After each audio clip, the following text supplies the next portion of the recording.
Assalamualaikum warahmatullahi wabarakatuh. Innal hamdalillah nahmaduhu wa nasta'inuhu wa nastaghfiruh wa na'udzu billahi min shururi anfusina wa min sayyiati a'malina. Man yahdihillahu fala mudilla lahu wa man yudlil fala hadiya lahu. Allahumma shalli wa sallim ala sayyidina Muhammadin wa ala alihi wa sahbihi wa man tabi'ahu bi ihsanin ila yaumil qiyamah.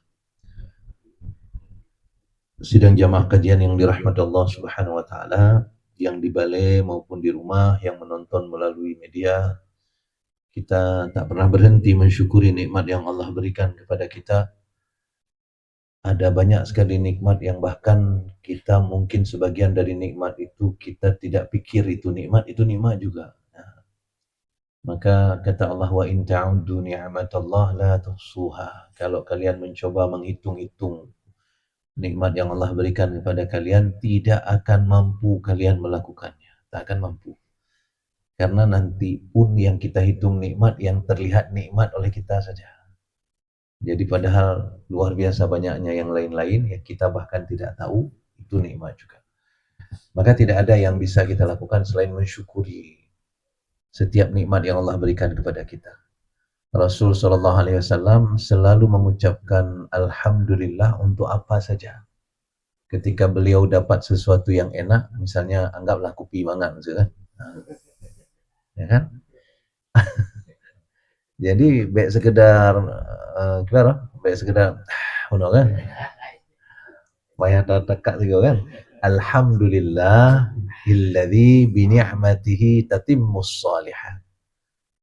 Segala puji bagimu ya Allah, dengan nikmatmu sempurnalah kebaikan. Sempurnalah rasa kopi. Ya, kan?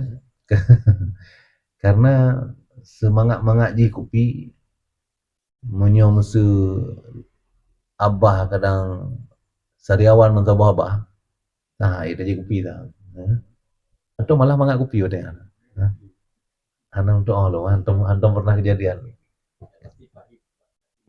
Ya, kalau saya biasa kalau sariawan sirih, nyam bereh ya, sirihku. Salawat dan salam kita haturkan kehadiran Nabi besar Muhammad sallallahu alaihi wasallam. Nabi yang dikirim oleh Allah Subhanahu wa taala khusus untuk kita umat akhir zaman, yang Nabi yang dikirim ini diproyeksikan oleh Allah bahwa Nabi ini meskipun nantinya beliau sudah wafat, jejaknya masih bisa bekerja untuk membuat orang-orang yang datang kemudian teryakinkan dengan konsep, dengan dakwahnya. Itu salah satu beda antara Nabi yang mulia Muhammad SAW dengan Nabi-Nabi yang lain kemudian. Nabi-Nabi yang lain itu semuanya diyakinkan oleh Allah Subhanahu wa taala untuk mengikuti Nabi itu melalui mukjizat-mukjizat yang nampak oleh mata. Jadi begitu mukjizat itu hilang, nabinya hilang, biasanya umatnya mulai kehilangan arah. Muhammad sallallahu alaihi wasallam tidak demikian. Itu sebabnya hasil penelitian menunjukkan bahwa agama yang paling cepat hari ini berkembang adalah Islam. Itu sebabnya muncul sekarang Islamfobia. Takut dengan Islam. Di mana-mana sudah mulai muncul, bahkan di Indonesia. Ini di Indonesia ada istilah nanti menyona calon untuk je ke pemimpin, menyona yang agama wajud. Kajuk baji. Ya. Yang menyona kajuk baji itu sapu aja boleh. Ya. Kenapa? Orang takut juga pada yang beragama. Jadi kondisi itu sidang jamaah yang dirahmati Allah Subhanahu wa taala menunjukkan benarnya agama ini, bahwa walaupun dihalang-halangi kanan kiri, tapi agama ini berkembang pesat sekali. Ada Pew Research Center di Amerika, mereka membuat penelitian, mereka mengatakan bahwa 2070 nanti, tidak lama lagi nih, lupa saya, entah 2040, entah 2070 mereka bilang. Kita bisa search itu lagi. Agama yang terbesar di dunia bukan lagi Kristiani, tapi Islam. Tapi mungkin hitungan jumlah. Nanti relate dengan apa yang disebut oleh Rasulullah SAW bahwa nanti di akhir zaman kalian akan diperebutkan seperti orang memperebutkan kopi dalam hidangan, ya kan? Diperebutkan kalian. Para sahabat bertanya, apakah pada saat itu kami sedikit ya Rasulullah? Rasul mengatakan, bahkan waktu itu kalian sangat banyak. Cuman jumlahnya banyak. Tapi kemudian kualitasnya lemah. Itu sebabnya sidang jemaah yang dirahmati Allah Subhanahu wa taala, Allah memberi kita proses untuk menyaring kualitas ini.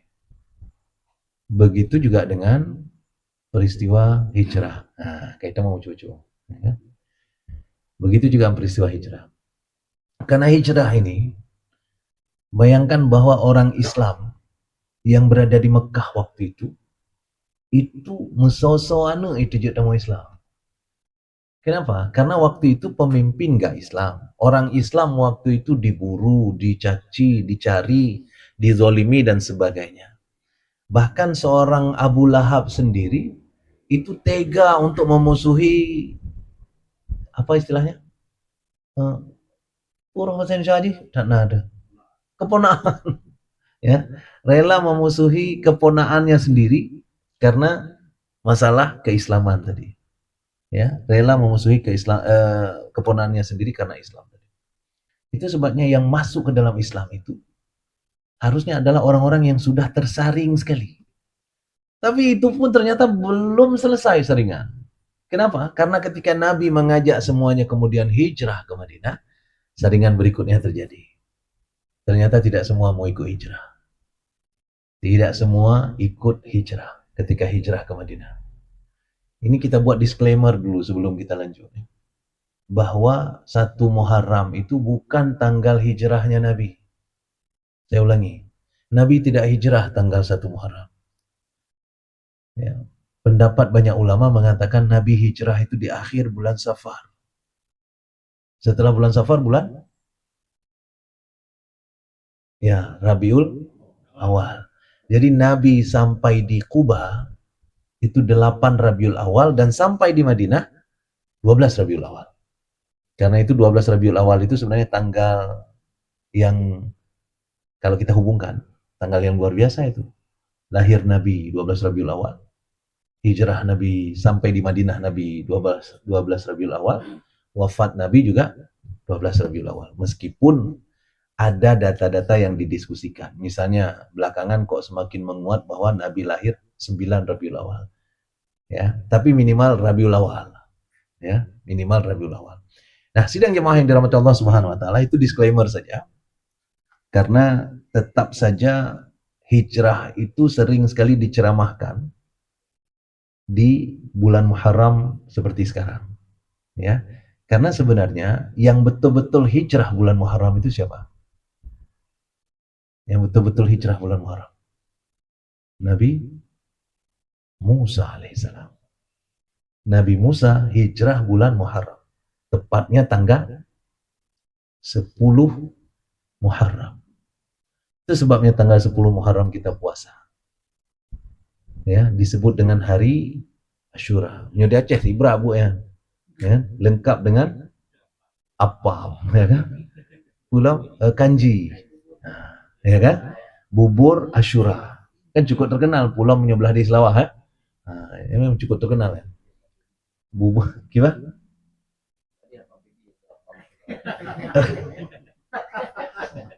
Itu serahlah, pokoknya katanya nih kan.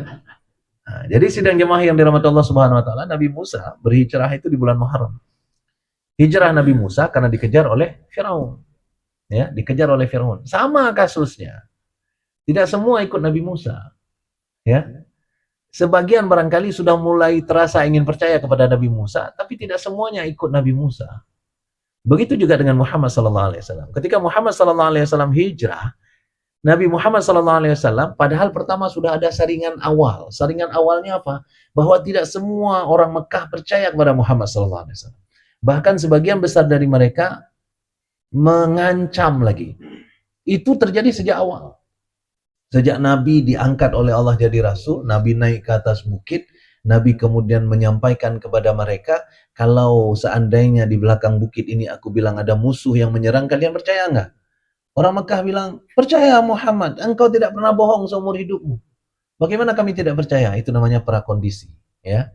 Dalam public speaking itu disebutkan sebagai mengkondisikan suasana supaya mereka gampang percaya apa yang akan kita lakukan dan kita bicarakan berikutnya.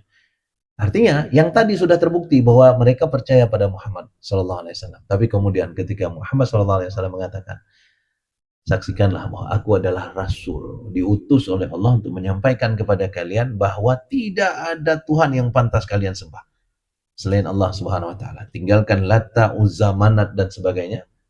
Kalau enggak, aku takut kalian diazab oleh Allah Subhanahu Wa Taala nanti di hari kiamat.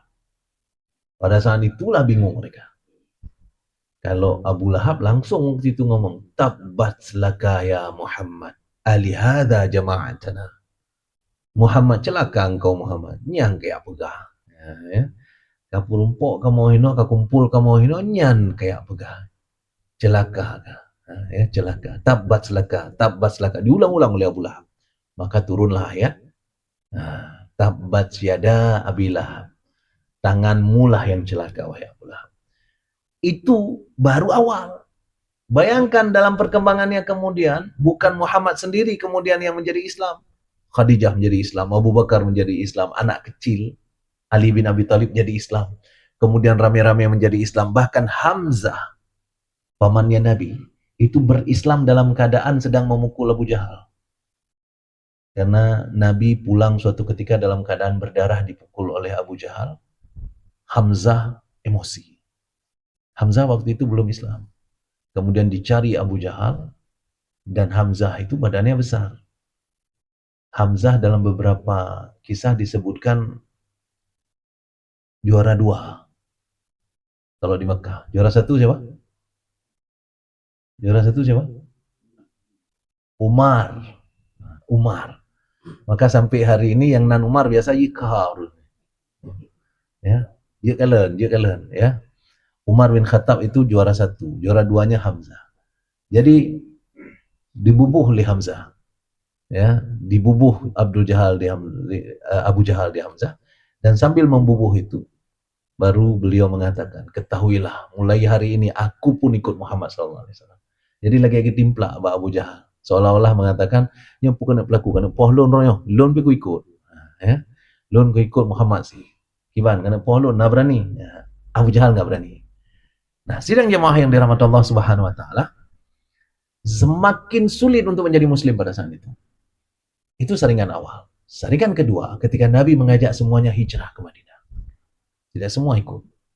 Sebagian mereka tinggal di Madinah, tinggal di Makkah, karena tidak rela bisnisnya hilang. Tidak rela payah tinggai dan belang. Tidak rela meninggalkan apa-apa yang sudah diusahakan dan sudah maju, sudah berada dalam zona nyaman, kita bilang. Ya. Jadi mereka tidak mau out of comfort zone. Nah, namun dia aja ke judul. Oh. Ya. Jadi nggak berani mereka, tidak mau mereka keluar dari zona nyamannya. Ya, tidak mau keluar dari zona nyamannya. Dan itu diabadikan oleh Allah Subhanahu Wa Taala di surat An-Nisa. Di surat An-Nisa, Allah abadikan itu. An-Nisa ayat 97. Boleh dibuka, boleh dicek kalau takutnya salah nomor. Ya. An-Nisa ayat 97, Allah bicara tentang orang-orang ini. Kenapa? Karena orang ini yang tadinya Muslim, tapi ditinggal oleh kawan-kawan Muslim untuk ke Madinah. Sebelum mereka ditinggal oleh kawan-kawan Muslim yang sudah menuju ke Madinah saja, mereka sudah sulit untuk hidup di Mekah. Tapi setelah ditinggal oleh orang-orang Muslim yang sudah hijrah ke Madinah, makin sulit mereka. Karena makin sedikit kita di sana. Begitu makin sulit, makin susah mempraktekkan Islam dengan benar. Makin susah untuk beribadah sesuai dengan keyakinan. Sehingga terpaksa apa? Terpaksa ikut kemusyrikan. Tapi ikut pura-pura. Sampai kemudian terpaksa ikut perang. ketika orang-orang Mekah menyerang Muhammad SAW di Madinah, orang-orang Islam yang tinggal di Mekah tadi terpaksa ikut pura-pura, ya kan? Cuma masalahnya adalah perang pura-pura, mati binde, ya kan? Ya itu masalahnya, dan mati mereka. Itulah yang diabadikan oleh Allah di dalam surah An-Nisa. Kata Allah Subhanahu wa taala, betul sih Quran 7. Bunyinya innalladzina tawaffahumul malaikah. Betul ya? 97 ya? Innalladzina tawaffahumul malaikatu zalimi anfusihim qalu fima kuntum, ya. Orang-orang yang kata Allah Subhanahu wa taala, orang-orang yang diwafatkan oleh malaikat, ditarik nyawa oleh malaikat dalam keadaan zalim pada diri mereka sendiri. Zalim pada diri mereka sendiri, zalimi anfusihim. Ya kan? Mereka zalim pada diri sendiri. Apa zalimnya? Mereka tidak mau keluar dari Mekah. Sehingga terpaksa ikut perang, ya kan? Qalu, malaikat tanya kepada mereka, "Fima kuntum? Kiman lawakahum?" Ya. Kenapa enggak ikut ke Madinah maksudnya? Ya, fima kuntum. Qalu, mereka berkata, "Kunna mustad'afina fil ard." Mohon dimaklumi, kata mereka. Mohon dimaklumi, kami ini orang lemah di atas muka bumi. Sehingga ketika diajak berperang kami tidak berani untuk melawan. Terpaksa kami ikut perang. Ya, dan itulah yang menyebabkan kami mati hari ini. Kemudian kata malaikat, qalu alam takun ardullahi wasi'atan fatuhajiru fiha. Kata malaikat kepada mereka, bukankah dunia bumi Allah ini luas? Apakah kami nah? Buenan teman, ya kan? Kalau memang susah kali di situ, ngapain di situ? Kenapa nggak kalian pindah dari situ? Itu kata malaikat. Maka orang-orang seperti ini langsung diancam oleh Allah. Faulaika ma'wahum jahannam, bukan sembarang neraka. Faulaika ma'wahum jahannam. Kita tahu jahannam itu yang paling mengerikan. Menyuka tatamong jahannam, ya hana dipilih. Ya, hana dipilih. Dalam surah As-Sajdah disebutkan kullama aradu ayyakhruju minha wa'idu fiha. Setiap saat mereka pengen keluar, baru pengen, belum keluar, ditarik lagi ke dalam, ya. Neraka jahanam. Harusnya orang Islam enggak masuk di situ. Nah, ini orang ini terancam dengan itu, ya. Wasa'at masira, dan itu seburuk-buruk tempat untuk kembali. Nah, sidang jamaah yang dirahmati Allah Subhanahu wa taala, kita tidak sedang mau cerita orang ini. Tapi yang kita mau cerita adalah itu sudah tersaring. Saringan pertama tadi, untuk masuk Islam saja sudah tersaring. Saringan kedua, ketika diajak ke Madinah sudah tersaring lagi. Karena tinggal orang-orang yang tadi kurang, ya kan? Sampai ke Madinah nanti, ada orang-orang yang justru juga tidak mampu juga bertahan, padahal sudah bersaring. Nanti ada saringan berikutnya. Itu sebabnya yang kita mau sebutkan hari ini adalah bahwa hijrah itu bukan akhir dari proses, tapi bagian dari perjalanan proses itu sendiri. Jangan kita kira setelah hijrah semua sudah aman, ya kan?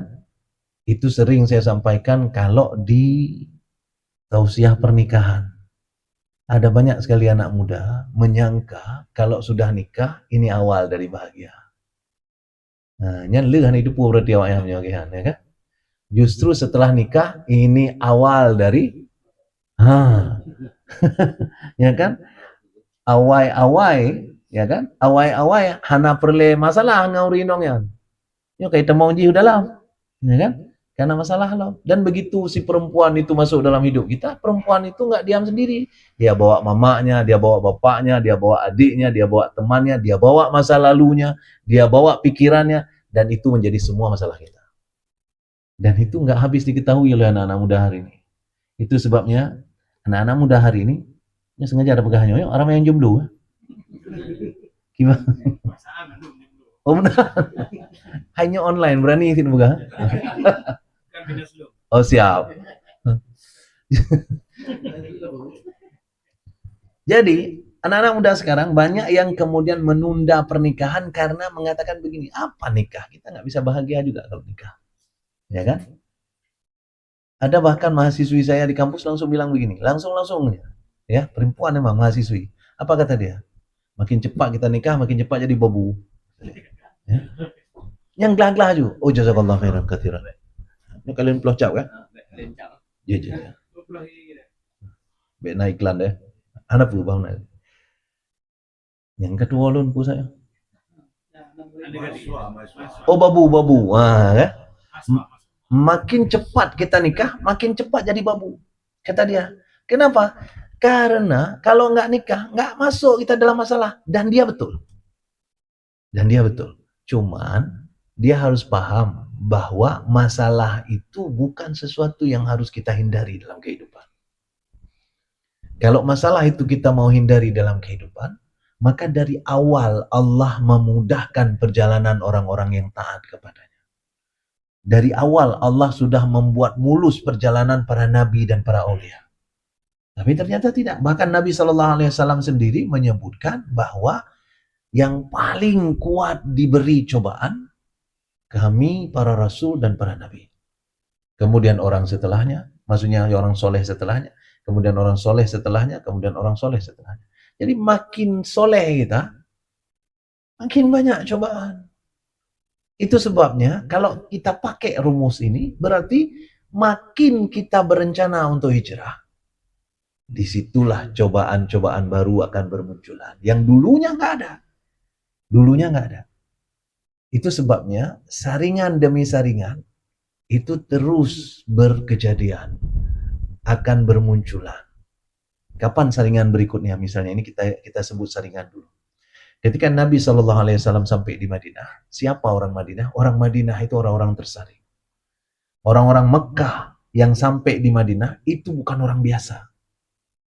Orang-orang yang mau dan berani meninggalkan hartanya. Di dalam surat Al-Hasyr itu disebutkan lil fuqara'i, sampai fakir mereka. Nah itu dia. Lil fuqara'il muhajirin. Nah, fakir dari golongan muhajirin. Kenapa mereka fakir? Padahal yang disebut fakir di situ salah satunya Abdurrahman bin Auf. Siapa Abdurrahman bin Auf? Salah satu yang terkaya di Mekah.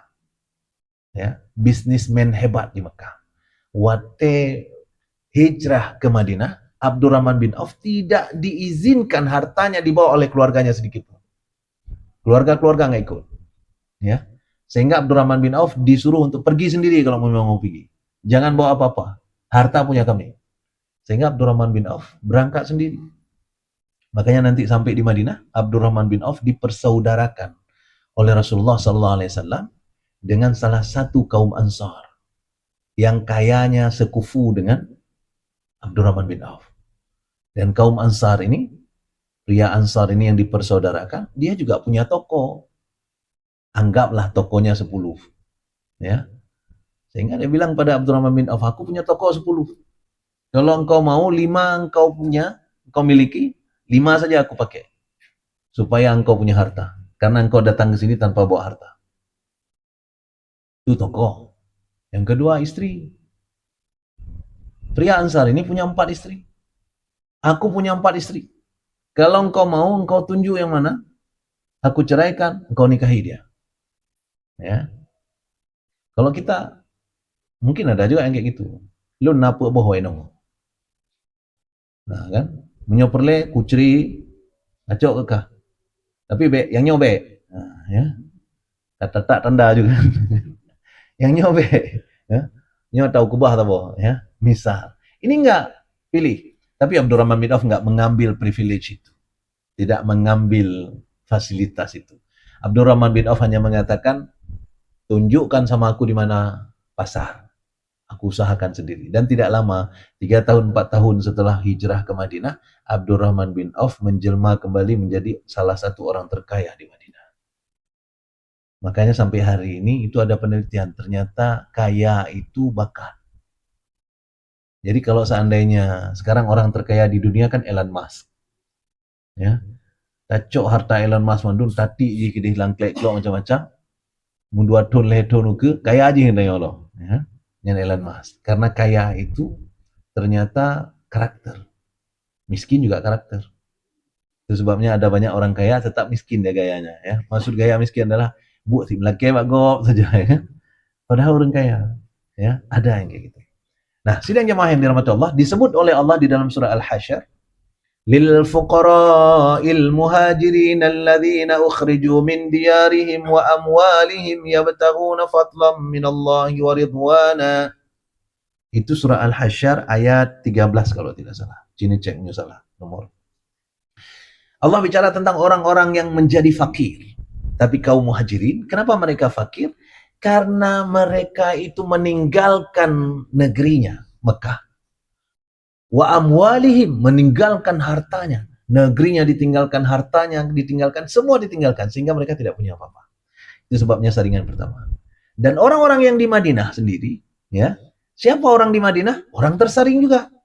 Apa kata Allah dengan orang Madinah di ayat berikutnya? وَالَّذِينَ تَبَوَّأُوا الدَّارَ وَالْإِيمَانَ مِنْ قَبْلِهِمْ يُحِبُّونَ مَنْ هَاجَرَ إِلَيْهِمْ وَلَا يَجِدُونَ فِي صُدُورِهِمْ حَاجَةً مِّمَّا أُوتُوا وَيُؤْثِرُونَ عَلَى أَنفُسِهِمْ وَلَوْ كَانَ بِهِمْ خَصَاصَةٌ وَمَنْ يُوقَ شُحَّ نَفْسِهِ فَأُولَئِكَ هُمُ الْمُفْلِحُونَ. Apa kata Allah? Dan di Madinah sudah ada orang yang sudah beriman sebelumnya, sebelum orang-orang muhajirin datang. Dan orang-orang beriman sebelumnya di Madinah ini orang-orang yang sudah teruji juga. Kenapa? Mereka itu suka menyambut habis-habisan orang-orang muhajirin yang datang. Itu sebabnya kita sebut tadi, pria yang dipersaudarakan dengan Abdurrahman bin Auf tadi tidak ragu-ragu untuk memberikan siblah dari setengah dari harta loncok ke getah. Ya kan? Tidak ragu-ragu dia. Apalagi mereka pun tidak cemburu kalau misalnya Nabi membagi untuk orang-orang muhajirin itu lebih banyak daripada mereka. Tidak ada cemburu. Bahkan mereka disebutkan di dalam ayat ini tadi, mereka mengutamakan orang muhajirin daripada diri mereka sendiri. Hebat, ya kan? Tapi gabungan orang-orang yang tadi dari muhajirin dan dari ansar yang sebegitu kuatnya, sebegitu bagusnya kualitas iman mereka, disaring lagi oleh Allah Subhanahu wa taala. Kapan saringan itu yang terlihat sekali? Perang Uhud. Perang Uhud, siapa yang ikut perang Uhud? Muhajirin dan Ansar yang satu pasukan jadinya. Berangkat ke Uhud. Berangkat ke Uhud 1.000 orang. Ya, siapa 1.000 orang itu? 1.000 orang itu adalah orang hasil saringan Mekah. Orang juga yang sudah hebat di Madinah. Ya kan? Tapi dalam perjalanan 1.000 orang itu berhasil disaring kembali. 300 orang nggak jadi berangkat. Karena diyakinkan untuk tidak berangkat oleh siapa tokoh munafik namanya tuh? Bin Salul ujungnya. Siapa namanya? Nyukat dua tekan tinggal. Tokoh munafik Madinah, tokoh munafik Madinah. Ya.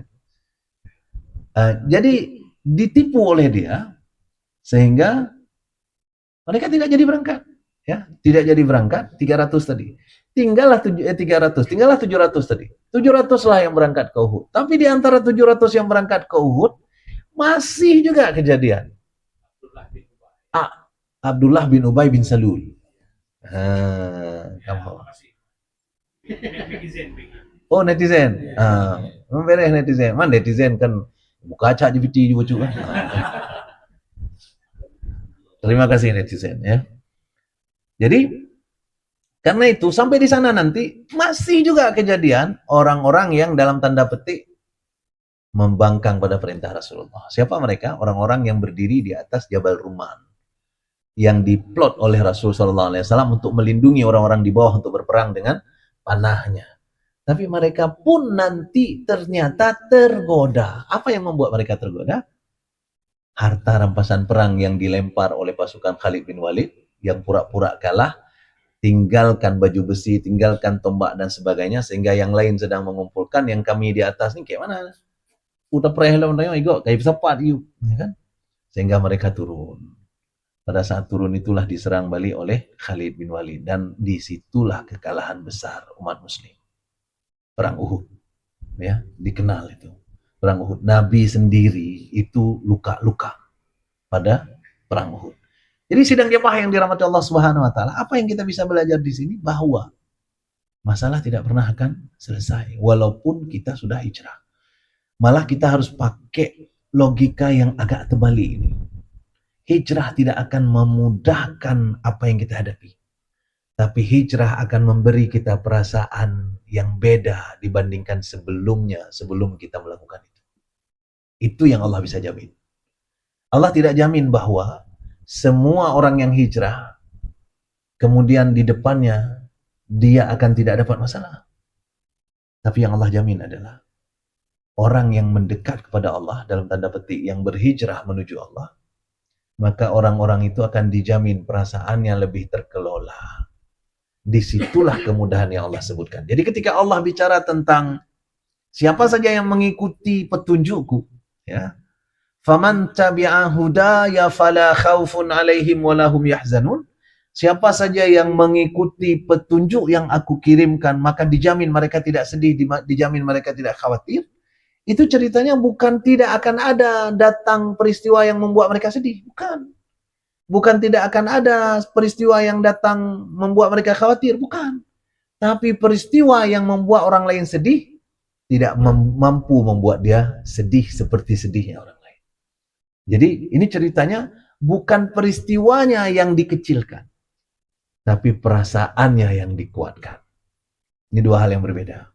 Maka dalam bahasa training kepemimpinan ada disebut dengan capacity building. Apa itu capacity building? To build your capacity. Ya, jadi kapasitas kita yang dibangun, bukan mengecilkan masalah, tapi membesarkan kekuatan kita. Nah, kalau dalam mitigasi bencana itu ada istilahnya hazard, ada istilahnya vulnerability, ada istilahnya capacity. Ya, vulnerability itu apa? Vulnerability itu sebanding dengan hazard. Vulnerability itu kerentanan. Maksudnya apa? Bencana itu akan gampang terjadi pada orang-orang yang tua misalnya. Kenapa? Yang tua belum. Berarti dia dianggap lebih rentan. Ya. Atau yang tahu arah lari ketika tsunami datang. Makanya hari ini kan ditaruh jalur evakuasi. Nah, cuma sayangnya jalur evakuasi hanya juga yuk jalur evakuasi tsunami. Waktu banjir berasa jalur evakuasi entah terdengar water, ya kan? Rupanya memang dia ada berasa, ya. Jadi menyo Allah memang ketanya kan. Fa'in atas sabun, hau kena peluk. Ya. Fa'in atas sabun, hau kena peluk. Peluk water dari ada putra, ya. Nah, tapi kita nggak bicara itu hari ini. Jadi sidang jamaah yang dirahmati Allah Subhanahu wa taala, intinya masalah tidak akan pernah selesai. Justru ketika kita hijrah, apa yang sebenarnya terjadi ketika kita hijrah? Ketika kita hijrah, justru setan sudah mulai terganggu. Tadinya dia nggak terganggu dengan kita. Ada beberapa orang yang setan sebenarnya lebih mudah tugasnya. Sehingga ketika setan membuat rapat, ada beberapa orang yang sebenarnya setan itu nggak dicekli sama dia. Nyembaknya hana aja. Ya. Nyonya hana payah jali. Gaya ke alam jaro. Ada hana tanya api. Kangen tanya. Gaya kamunan roh. Ya. Hanali kan, ya hana payah jali kan. Nah, jadi ke autopilot nah, ya. Autopilot. Tapi begitu kita hijrah, apa yang terjadi? Berarti kita keluar dari mode autopilot.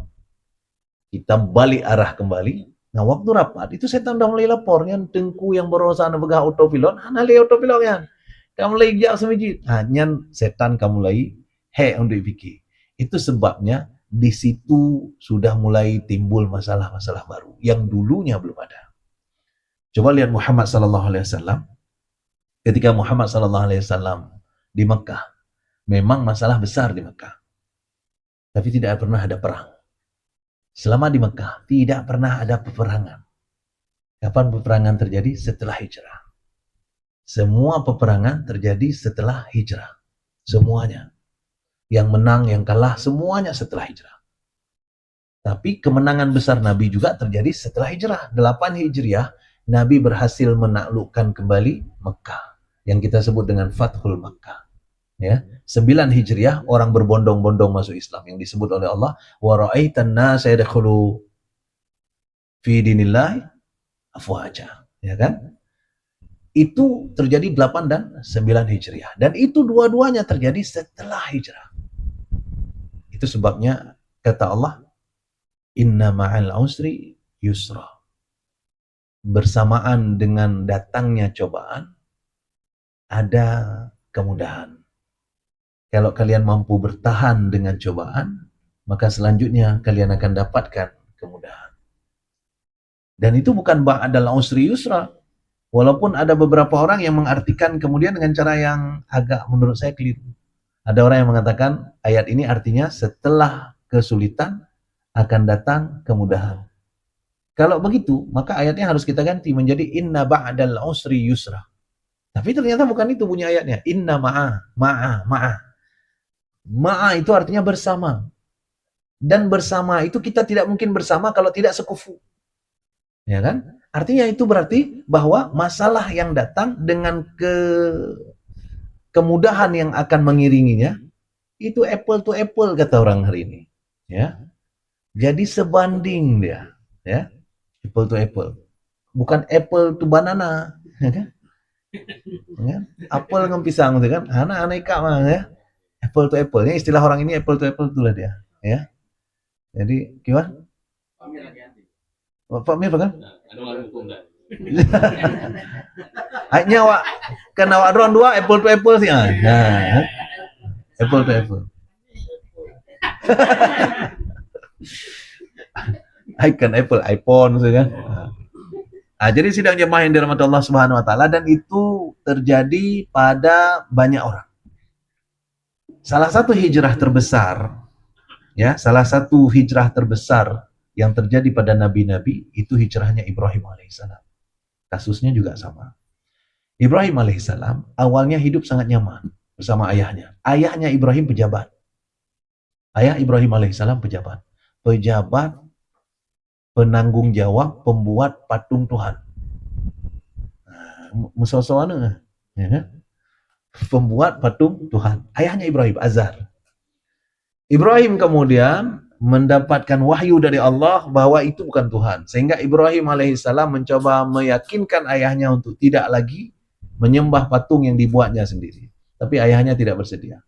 Ayahnya sendirilah yang kemudian bersokokol dengan masyarakat, dengan raja dan sebagainya untuk membakar Ibrahim. Ya kan? Kondisi itu kemudian membuat Ibrahim hijrah. Disebutkan misalnya di dalam surat Al-Ankabut, kata Allah Subhanahu wa taala, "Wa qala inni muhajirun ila rabbi." Ibrahim kemudian berkata, sesungguhnya aku akan berhijrah menuju Tuhanku. Padahal pada masa itu Ibrahim berangkat ke Palestina sebenarnya, ke Syam. Tapi Ibrahim tidak mengatakan inni muhajiru ila Syam misalnya, atau ila Filistin misalnya. Enggak. Tapi mengatakan inni muhajirun ila Rabbi. Aku berhijrah ke Tuhanku. Istilahnya, aku sekarang akan menyerahkan diriku untuk Tuhanku. Secara tidak langsung, ini menunjukkan kepada kita, Ibrahim bergerak karena Allah perintahkan. Keluar dari kota itu Allah perintahkan. Muhammad SAW juga kayak gitu. Muhammad SAW kapan baru berhijrah? Ketika Allah perintahkan. Ada nggak nabi yang sebelum Allah perintahkan sudah hijrah? Ada. Ya kan? Siapa itu? Ada. Siapa itu? Hah? Ketua tiga anak tinggal ada. Tinggal.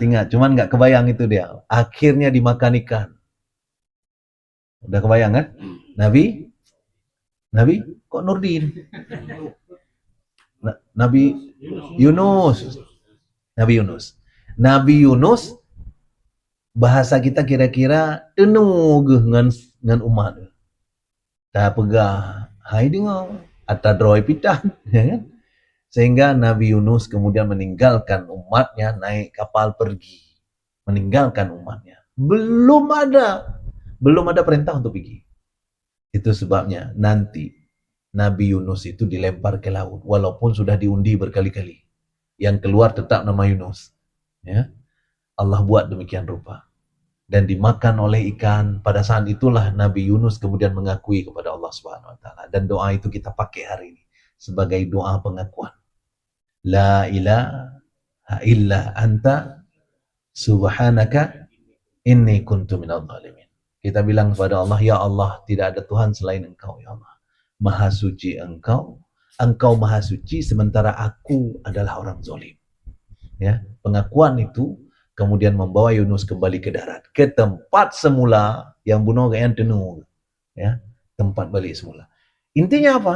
Inilah yang disebut oleh Ibrahim tadi, bahwa inni muhajirun ila rabbi, aku hijrah ke Tuhanku. Kalau Tuhanku bilang hijrah ke A, aku ke A. Kalau hijrah ke B, aku ke B. Itu sebabnya ketika ada terlibat Tuhanku di sini, maka semua yang lain harusnya terjamin. Itulah yang terjadi pada orang-orang di Mekah tadi yang nggak berani ikut hijrah. Dia nggak yakin bahwa di Madinah nanti akan terjamin. Natokor man law deh. Nah, gitu. Mantruk gede hendak gimana? Tahu salah. Ya. Mailun awak publa-publa baja deh, nah awak bla baja. Nah, kamu nah, ya. Pokoknya ada hal-hal yang mereka tidak yakin akan terjamin di sana. Ibrahim menyebut kata Rabbi yang menunjukkan Rob bukan pun ilah. Apa makna ilah dengan Rob perbedaannya? Ilah itu sesembahan kita, tapi Rob itu yang menjamin rezeki kita. Yang menjamin rezeki kita, yang menjamin amannya hidup kita, yang menjamin hidup mati kita, itu Rob disebut dalam istilah bahasa. Dan yang disebut oleh Ibrahim di sini adalah inni muhajirun ila rabbi, bukan ila ilahi, ya kan? Tapi ila rabbi. Yang kita bicarakan ini zat yang sama, ilahi Allah juga, rabbi Allah juga.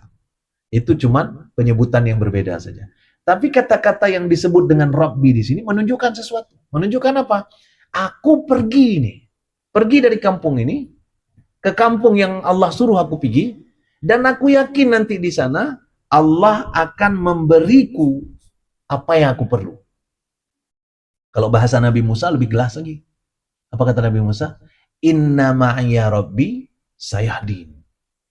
Tuhanku bersamaku, dia akan kasih tahu. Nah, itu sebabnya kalaupun nanti setelah hijrah kita dapat kendala, kita dapat masalah, percayalah, itu Allah yang desain masalah itu. Kenapa? Karena tadi kita sudah sebut, aku mau ke pangkuan Tuhanku. Ya.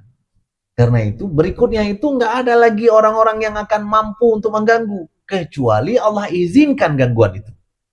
Ketika Allah gak izinkan gangguan itu, itu bukan main-main itu. Allah sedang menyingkirkan beberapa hal dari hati kita.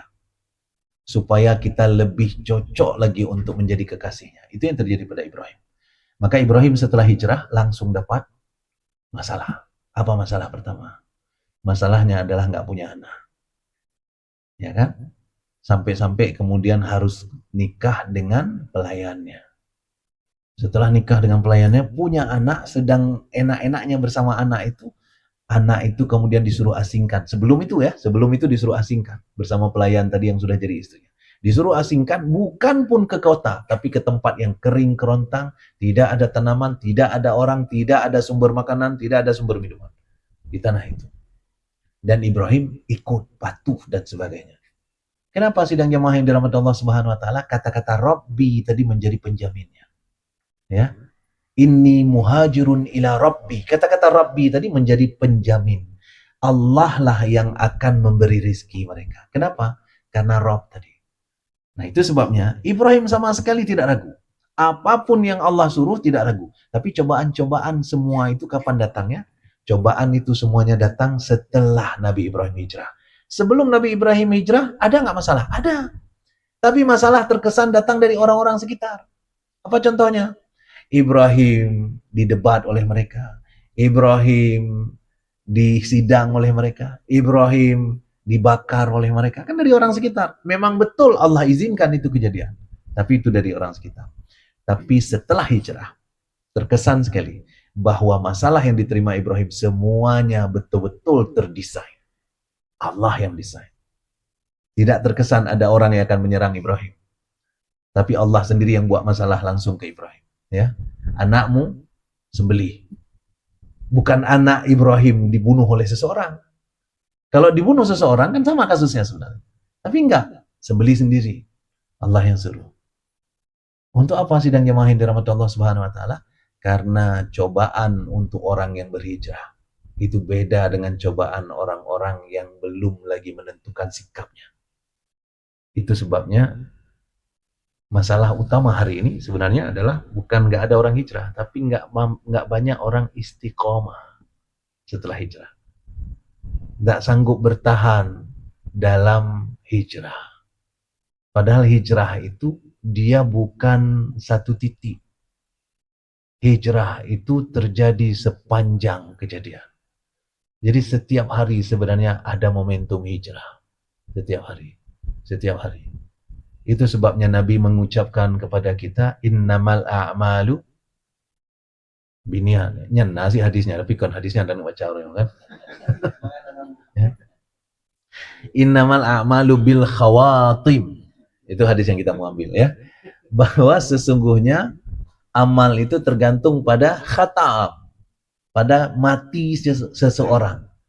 Itu maknanya apa? Berarti Nabi ingin menunjukkan kepada kita sebenarnya bahwa harusnya, idealnya seseorang itu ibadah terbaiknya, kondisi ketaatan terbaik seseorang itu adalah hari terakhir hidupnya. Kenapa? Karena setiap hari dia hijrah. Setiap hari dia hijrah. Setiap hari dia hijrah. Hijrah, hijrah, hijrah. Sehingga poin hijrah tertinggi adalah hari terakhir hidup kita. Itu sebenarnya. Kalau ada orang yang kemudian tidak mampu bertahan dalam hijrahnya, itu dalam Al-Quran disebut dengan yaruddukum ala aqabikum. Kamu balik lagi ke posisi awal. Jadi kita sudah berhijrah nih dari angka 1 ke angka 2, ke angka 3, ke angka 4, ke angka 5, angka 6. Kemudian begitu sampai angka 6, yaruddukum ala aqabikum. Persis kayak main ular tangga. Nah, tahu namanya ular tangga? Ular tangga Begitu kena mbak ulia, kait lau kan. Dua tu berhai kagim. 2 langkah lagi sudah over, tiba-tiba kagak kena ulia kalau lo di angka 2 kan. Nah, itu dia yaruddukum ala aqabikum. Dan itulah yang rata-rata orang gagal. Maka sering kita lihat ada orang-orang yang berhijrah. Dia hanya bertahan semingguan. Tapi setelah itu kemudian dia balik ke topik yang lama. Dulu ada artis yang luar biasa, agak viral di Indonesia. Kerjaan dia sebenarnya joget-joget aja sebenarnya. Cuma joget-joget aja, terkenal jogetnya. Ya kan?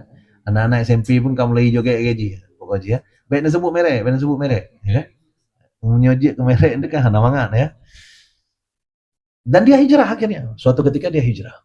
Setelah hijrah langsung dia tinggalkan jogetnya, langsung panjang jenggotnya, langsung berjubah dia, langsung dan sebagainya dan sebagainya dan sebagainya. 3 bulan dia bertahan dalam kondisi kayak gitu, balik joget lagi dia. Nah, sekarang dia dengan kebiasaannya lagi. Kenapa? Tak mampu untuk bertahan. Kenapa? Karena setelah kita hijrah, dipastikan masalah baru akan datang. Apa contoh sederhananya kalau untuk kasus dia? Begitu dia meninggalkan dunia jogetnya, berarti proyek yang selama ini mendatangkan cuan bagi dia, sudah nggak ada. Maka dia harus siap dengan suasana berkekurangan. Itu bagian dari cobaan. Tapi kalau seandainya itu kemudian tidak mampu bertahan, maka kata Allah yaruddukum ala aqabikum. Kamu akan balik lagi ke semula. Ya. Itu sebabnya sidang jamaah yang dirahmati Allah Subhanahu wa taala, ayat yang paling membuat Nabi beruban adalah surat Hud. Salah satunya ayat 112. Yang bunyinya fastaqim kama umirta. Istiqomahlah kamu seperti diperintahkan. Karena untuk hijrah gampang, tapi untuk istiqomah dalam hijrah itu tidak gampang. Itu salah satu gagal paham orang-orang hari ini karena menyangka hijrah itu satu titik saja. Itu sebabnya rata-rata hari ini perbicaraan hijrah dilakukan pada tanggal 1 Muharram. 1 Muharram orang bicara hijrah. Padahal kalau kita anggap satu titik pun, maka hijrah itu harus kita lakukan pada 27 Safar atau 12 Rabiul Awal. 12 Rabiul Awal kagak buat ngomolid ya kan. Anda temu bikin hijrah kali ya. Nah, jadi hijrah bukan satu titik, tapi hijrah sepanjang perjalanan. Maka judul kita tadi apa tadi? Sini baca sekali. Hijrah bukanlah akhir ya. Nah, hijrah bukanlah akhir tapi awal dari kejadian. Jadi begitu kita tentukan bahwa mulai hari ini aku hijrah, maka sepanjang waktu kemudian hijrah. Ya. Dan Allah suluh berlomba untuk hijrah itu. Maka kata Allah, fastabikul khairat. Berlombalah untuk kebaikan. Artinya apa? Berlombalah untuk menjadi lebih baik daripada sebelumnya. Itulah hijrah. Ya. Dengan siapa kita berlomba? Kita nggak berlomba dengan orang, kita berlomba dengan diri kita sendiri. Saya baru kemarin ditanya oleh mahasiswa, kalau Allah menilai yang paling takwa di antara kita, bagaimana cara Allah menilai sementara kita ini beda-beda, kata dia. Ada orang yang kaya bisa sedekah, ada yang miskin tak bisa sedekah. Bagaimana kita menilai bahwa yang kaya itu lebih takwa sementara yang kecil tidak, yang miskin tidak punya uang untuk sedekah? Nah, jawabannya adalah Allah tidak menyuruh kita berlomba dengan orang. Disinilah beda Piala Dunia dengan Piala Akhirat. Ya? Di Piala Dunia kita baru disebut menang kalau mampu mengalahkan orang. Ya? Barosa Argentina menang lawan Pura? Hah? Aljazair. Hah? Betul nggak Barosa? Karena anak jadi batalkan. Anak, belum tambah urung dalam nah. Anak jadi batalkan. Nah, bak klasmen lu kalau mantan tetap, ya kan? Nah, jadi Argentina, ketika Argentina mengalahkan Aljazair, tetap akan ada pihak yang tersedihkan. Saya ingat itu waktu Argentina lawan Aljazair itu yang disorot wajah Zidane. Ya, ada kan? Kenapa disorot wajah Zidane? Karena kiper Aljazair anak si Zidane. Ya kan? Luka Zidane. Ya, anak Zidane itu kiper Aljazair. Jadi waktu 3 kali berturut-turut Messi menggolkan ke gawangnya anak Zidane, itu Zidane masih oleh. Artinya dia sedih luar biasa. Itu Piala Dunia. Artinya Piala Dunia kita baru disebut menang kalau ada orang lain yang kita berhasil darah-darahkan. Tapi Piala Akhirat enggak. Tidak ada pihak yang kemudian akan berdarah. Karena kita tidak sedang mengalahkan orang lain. Kita mengalahkan diri kita sendiri. Disitulah yang disebut dengan hijrah. Jadi setiap hari kita hijrah ke posisi yang lebih baik lagi, lebih baik lagi, lebih baik lagi. Tapi perlu strategi untuk itu. Ya, kita tidak bisa hanya membuat mengalir saja. Harus ada strategi. Kalau hari ini saya cuma mampu sholat maghrib di masjid, besok harus tambah sholat isya. Lusa harus tambah sholat subuh. Lusanya lagi harus tambah tahajud. Lusanya dan sebagainya dan sebagainya. Itu baru namanya pemenang. Setiap hari dalam keadaan hijrah. Tapi kalau seandainya kebalikannya, bahaya. Saya ada saya salah satu profesi saya sekarang ini buat video untuk profil orang-orang.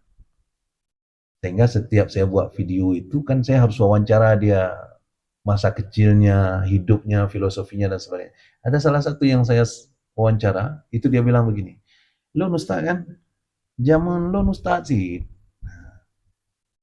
Coba apa yang tergambar dalam bahasa dia? Zaman Ustaz kan, lo Ustaz sih. Makna aja bu. Ini orang ali. Jamun lo Ustaz sih. Lo jamun rajin sih lo na terus lagi tahajud malam rajin lo Ustaz. Anjing dong kasih bocor deh kan. Pokoknya menan lah. Nah, yang begitu, itu sayang itu. Itulah yang Allah bilang, ya ruddukum ala aqabikum. Kamu balik lagi ke semula. Nah, itu sebabnya hijrah itu dia bukan titik, tapi dia perjalanan. Dia dimulai, tapi akan berakhir ketika kita meninggal. Tidak akan pernah selesai. Itu baru namanya hijrah. Maka ketika Nabi berhijrah, Nabi belum selesai permasalahannya. Setelah berhijrah, Nabi langsung mengalami berbagai kejadian. Bahkan sebagian besar dari syariat itu Allah turunkan setelah hijrah. Ya, sebagian besar dari syariat-syariat yang makin lama makin detail itu Allah turunkan di Madinah, bukan di Mekah. Ya, kenapa? Syariat itu dalam bahasa lain kan terkesan seperti sudah harus buat ini, sudah harus tinggalkan ini, sudah harus ini, sudah harus itu. Padahal di waktu di Mekah, mabuk saja boleh sholat. Waktu di Mekah. Artinya apa? Mabuk masih boleh. Ya. Cuman jangan mendekati sholat wa antum sukara. Ya. Ketika kamu sedang mabuk. Bisa dibayangkan waktu itu berarti ada rencana mabuk setelah sholat. Kan? Alih-alih semayang dengan alih-alih zikir, gimana? Tak mabuk boleh, ya kan? Yang kali semayang, orang-orang begitulah kira-kira.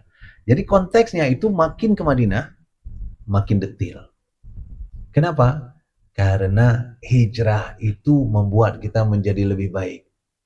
Orang-orang di Madinah tidak merasa lagi itu terberatkan, meskipun semakin didetilkan. Tapi kalau seandainya sejak di Mekah didetilkan, itu berat. Ya, itu berat. Itu juga sebabnya orang-orang yang berhijrah, bagusnya jangan terlalu dipaksa di awal. Karena dia akan nanti terperangkap dalam konsep ghulu namanya. Berlebih-lebihan. Dan itu dia tidak akan bertahan. Kata Nabi, jangan ghulu karena kamu akan dikalahkan. Siapa yang akan mengalahkanmu? Semangatmu sendiri. Kayak misalnya kita sadar tiba-tiba oleh salah je ubat alaiku tiba-tiba rencana tanak semayang tahajud 8 rakaat tambah le witir ti malam. Le malam bertahan. Malam keput sang beran. Ini kamu lagi tu kan. Nah, jadi mulai tinggal. Tapi bagaimana juga caranya? Enggak usah banyak-banyak, 2 rakaat aja dulu. Atau enggak usah pakai tahajud witir aja dulu kok enggak. Witir pun 1 rakaat aja dulu. Nah, misalnya begitu. Jadi pelan-pelan, pelan-pelan. Kenapa? Karena ada proyeksi yang kita buat. Ya. Kalau enggak, kita tidak akan bertahan. Karena persoalan utama istiqomahnya. Bukan amalan yang cuma sigorun udah. Ya. Penilaian akhir nanti ada di khatam. Itu pula masalahnya. Karena kayak yang sigorun hari ini, tapi khatam nanti nggak ada apa-apanya, itu malah nggak ada apa-apanya. Bahkan disebut oleh Nabi SAW, ada orang yang beramalan dengan amalan surga hampir sepanjang hidupnya, hingga jarak dia dengan surga itu hanya sejengkal saja, tapi di akhir-akhirnya dia yaruddu kumala akawikum. Dia balik lagi ke tempat semula, dia beramal dengan amalan neraka, dan di situ dia khatam. Maka dia penghuni neraka, kata Nabi SAW. Itu sebabnya, sidang jamaah yang dirahmati Allah Subhanahu Wa Taala, kita harus hijrah tiap hari. Jadi hijrah ini program berkesinambungan, bukan program satu Muharram. Ya. Saya kira demikian. Nyo kasih mau. Ya. Mudah-mudahan kita sudah dapat poin yang kita mau bawa, insya Allah. Apa poinnya? Bahwa hijrah itu bukan momentum sesaat, tapi dia permulaan dari proses panjang. Dan proses itu tidak akan pernah selesai. Karena kita terus saja berjuang, ya, terus saja berjuang. Karena itu kita harus punya semangat ini, semangat hijrah itu harus dipelihara bukan saja di bulan Muharram, tapi bulan-bulan lainnya kemudian. Dan harus ada strategi. Kalau nggak ada strategi, maka percayalah kita boleh mengevaluasi diri bahwa tahun lalu dengan tahun ini kita sama saja. Itu berarti nggak ada strategi hijrah. Karena itu semua kita harus punya strategi. Kadang kualitas, kadang kuantitas. Ya, misalnya untuk hal-hal sederhana aja, mulai uronyo nyo hanaku kelip PAPMA misal kan hal yang sederhana karena biasa abah tanya itu dia PAPMA kan, tapi mulai uronyo nyo hanaku kelip sehingga dalam pembiasaan kemudian berhasil kita keluar dari PAPMA. Berikutnya buat strategi untuk naik lagi. Itu hal-hal yang sederhana itu. Tidak serta-merta tentang tahajud. Tidak serta-merta tentang puasa sunnah. Hal-hal yang sederhana saja. Ya. Atau misalnya, lawitnya watai kamat baru tajak semajid. Ya. Sehingga tiap hari kita masbuk. Tiap hari. Awak-awak semajid kayak depu. Ya kan? Pokoknya ikut assalamualaikum, assalamualaikum, kagak bedoh kayak ikut. Ya kan? Tiganya tapi. Ya. Nah, itu misalnya salah satu yang kita bisa bilang. Mulai besok, aku tidak akan menunggu qamat. Setelah azan, aku langsung berangkat. Sehingga aku dapat takbiratul ihram bersama imam. Itu hal-hal sederhana. Jadi ada banyak sekali hal. Ya. Karena itu sidang jamaah yang dirahmati Allah Subhanahu Wa Taala, kita sendiri yang punya baseline. Kita sendiri yang tahu persis di mana kita hal yang bisa kita perbaiki untuk kita hijrah kemudian. Tapi kita tidak berlomba dengan orang, kita berlomba dengan diri sendiri. Tidak ada orang yang akan terzolimi. Beda dengan Piala Dunia tadi. Ya kan? Argentina menang, Aljazair kalah. Nyo hana masalah ngurut. Masalah cuma dengan setan aja, ya kan? Tapi setan pun itu urusan dia. Karena dia memilih jalan itu. Kalau enggak masalah juga. Saya kira demikian. Mudah-mudahan apa yang kita ceritakan ini ada manfaatnya. Untuk sementara kita buka jalur diskusi. Silakan. Baik, alhamdulillah luar biasa kupasan dari Ustadz. pada malam yang berbahagia ini. Barangkali mungkin ada para jamaah yang berhadir di Balai Alisan, ada sesuatu yang masih mengganjal dan ingin ditanyakan, kami persilakan dengan segala hormat. Dan bagi para jamaah juga yang mengikuti melalui live streaming, juga silakan menyampaikan sekiranya ada hal yang ingin didiskusikan terkait dengan tema malam ini. Kami mohon untuk dapat menulisnya di kolom pesan. Kami persilakan dengan segala hormat.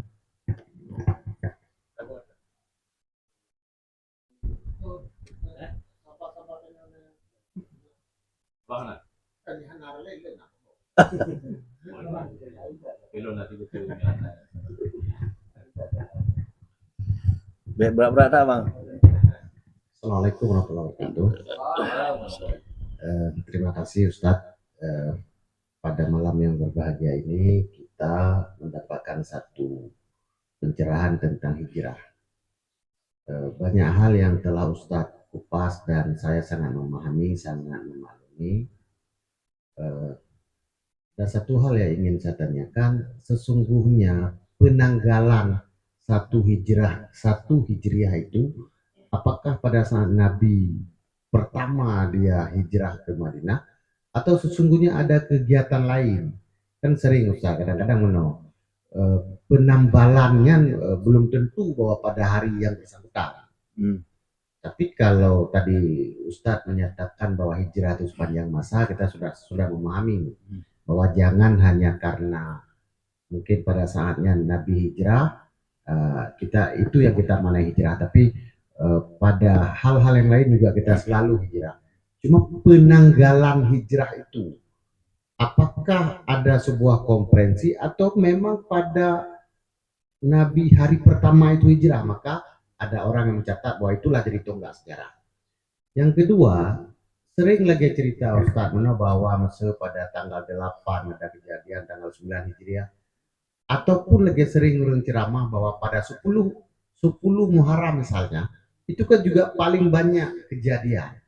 Tapi yang kadang Ustadz tidak menjelaskan, banyak Ustadz tidak menjelaskan, itu 10 Hijriah tahun berapa? Kadang kejadian Nabi Musa pada tahun berapa, kejadian juga waktu Nabi pada tahun berapa. Nabi Mentang kan hijrahnya itu ada 13 tahun katakanlah. Mungkin di tahun pertama, di tahun kedua, di tahun ketiga, dan yang kadang-kadang tidak dijelaskan kepada kita. Yang ada pun begitu tanggal 10 Muharram dung kejadian. Tapi kan belum tentu pada tahun yang sama atau pada hari yang sama. Nah itu kira-kira demikian. Nah, cuma pertanyaan yang pokok adalah apakah tanggal 1 Hijriah yang hari ini dijadikan sebagai penanggalan satu tahun baru Islam itu kejadian pada saat Nabi Ronyan yang tadi Gonyan dihijrah dan masuk Gua Hira dan segala macam, atau memang ada kejadian yang lain? Oke, demikian, terima kasih. Assalamualaikum warahmatullahi wabarakatuh. Waalaikumsalam warahmatullahi wabarakatuh. Tahu sih kau.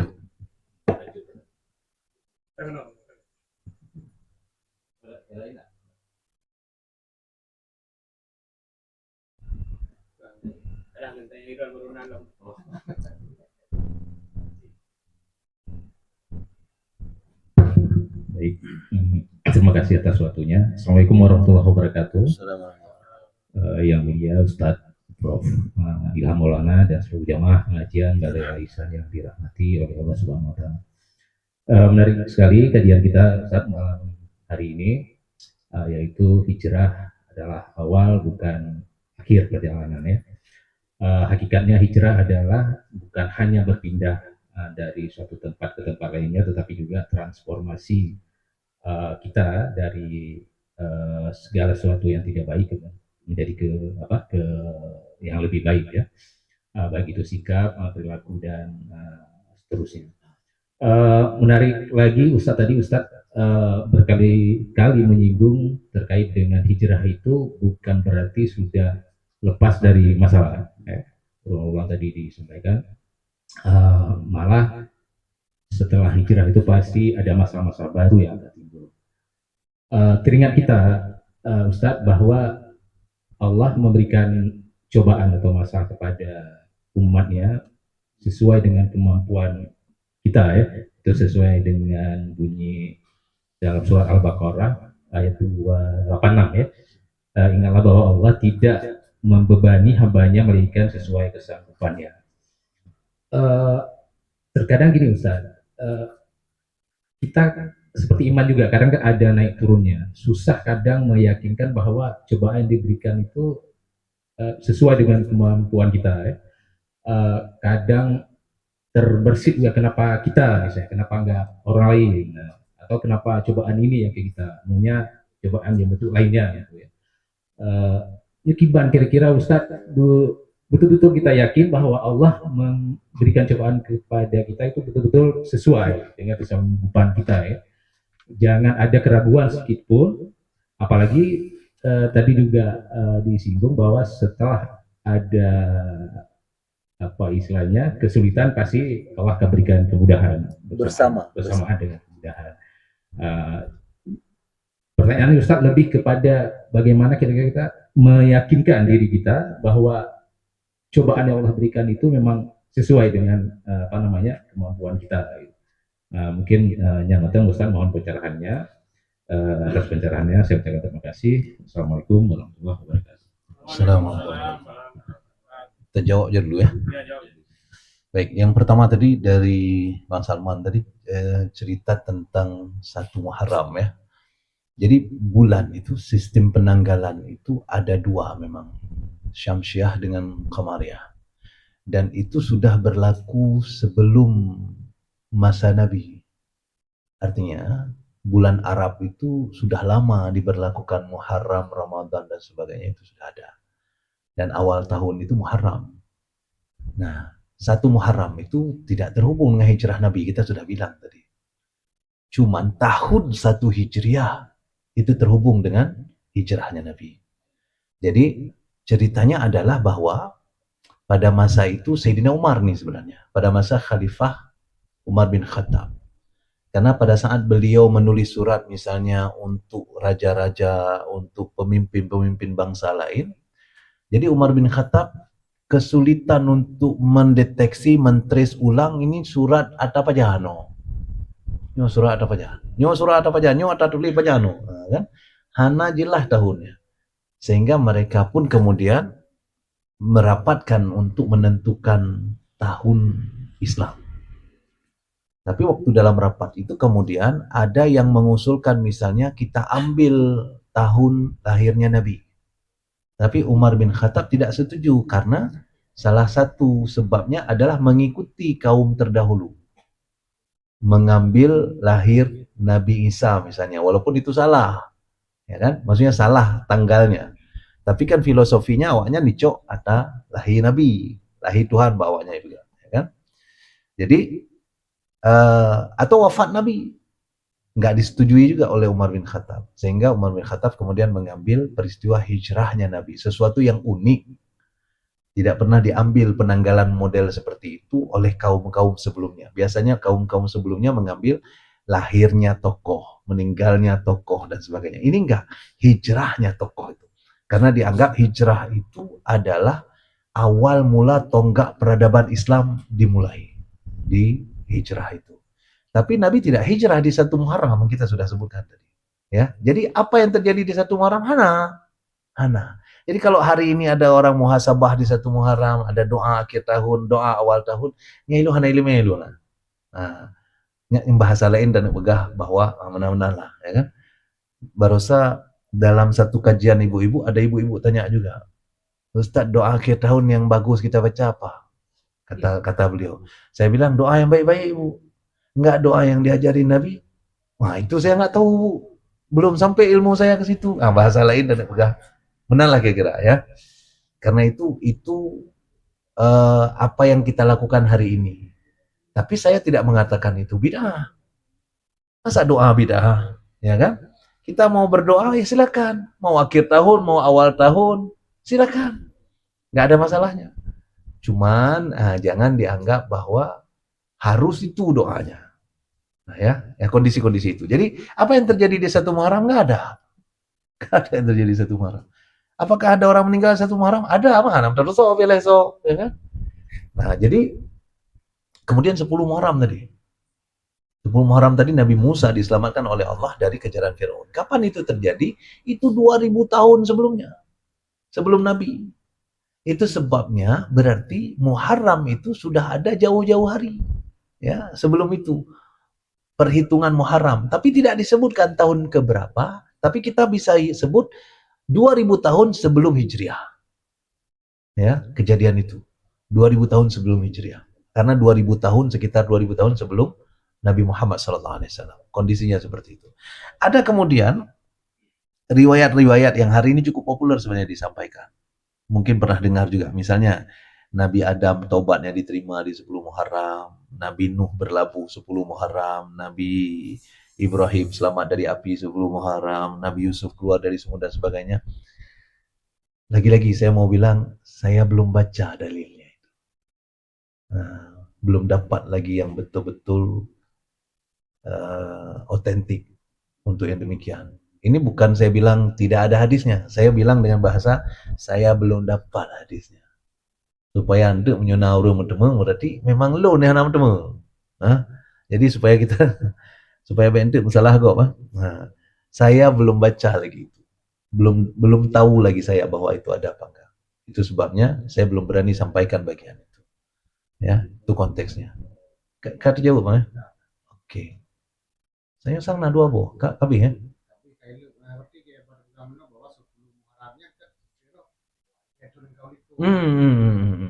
Ya. Ya.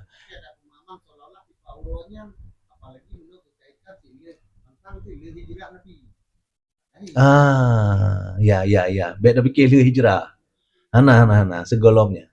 Tapi ada beberapa cerita yang memang belum lagi otentik sumbernya yang kita sebutkan tadi. Tapi kalau yang Musa alaihissalam itu clear, sahih.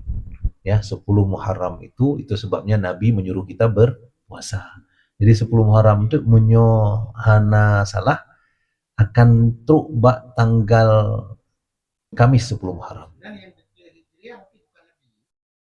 Setelah Nabi yang mendeklar lah, memproklamasikan tahun Hijriah itu Umar bin Khattab. Ya, Umar bin Khattab.